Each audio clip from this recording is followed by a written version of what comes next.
Hello and happy Wednesday. I'm Nancy from Nancy's Health and Wellness. I am a certified life coach in the areas of health and wellness and mindset. I've been focusing a lot on mindset. I throw the health in there here and there, but I feel like with the way of the world right now, a lot of people are in a slump and don't know how to get out of it. So my challenge is, and I generally have a challenge for you.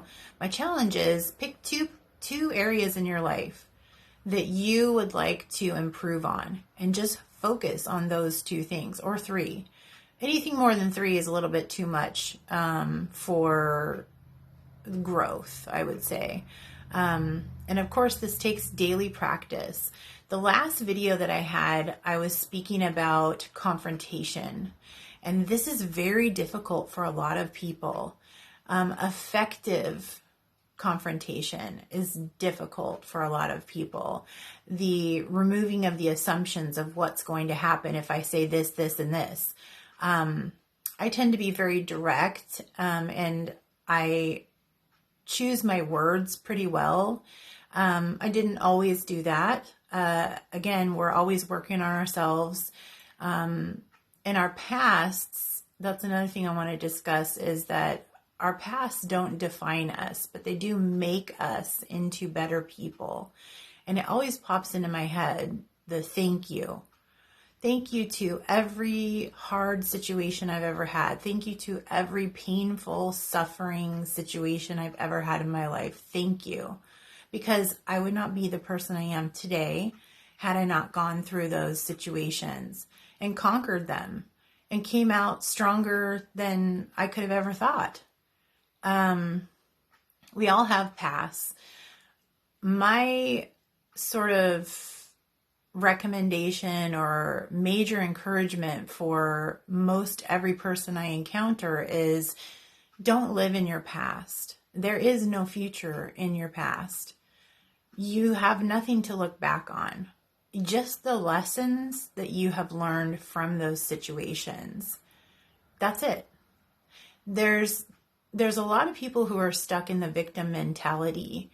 And that is, an example is, well, I'm this way because my mom and dad did this, this, and this to me. Or I'm this way because, my ex-boyfriend did this to me. We need to be responsible for how we feel and understand that it has everything to do with us.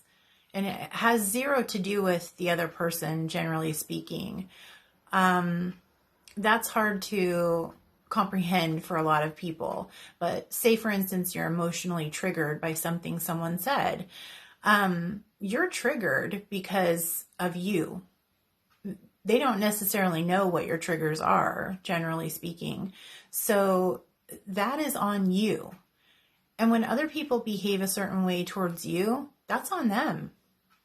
That is on them. You're responsible for your behavior. You're responsible for your behavior and how you conduct yourself. You have nothing to do with how other people behave. You have nothing to do with what other people say, nor should you give it any energy. That's a waste of your time. You're focusing on you. This is not selfish. This is not narcissistic. This is self-empowering, and it's self-growth. And that is what you want.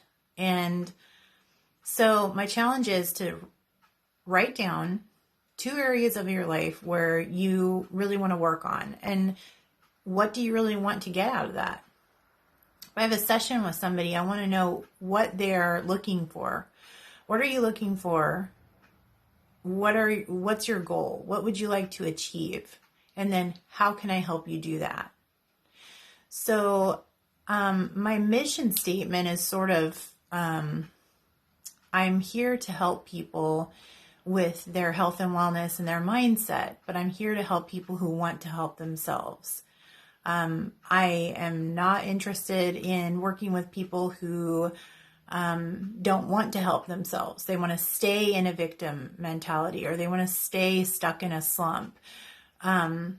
I can motivate you, I can get you going, and I can get you to where you need to be, but there's a lot of work on your end that has to happen as well. So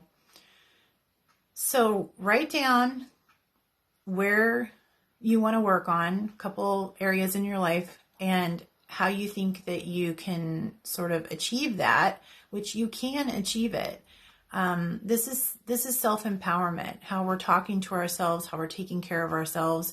I talk a lot in my videos mainly about mindset because I feel like the way of the world right now, a lot of people are in slumps and they are feeling depressed and they are feeling helpless, and there's a lot of loss and a lot of uncertainty and changes. And those two things alone, people do not like.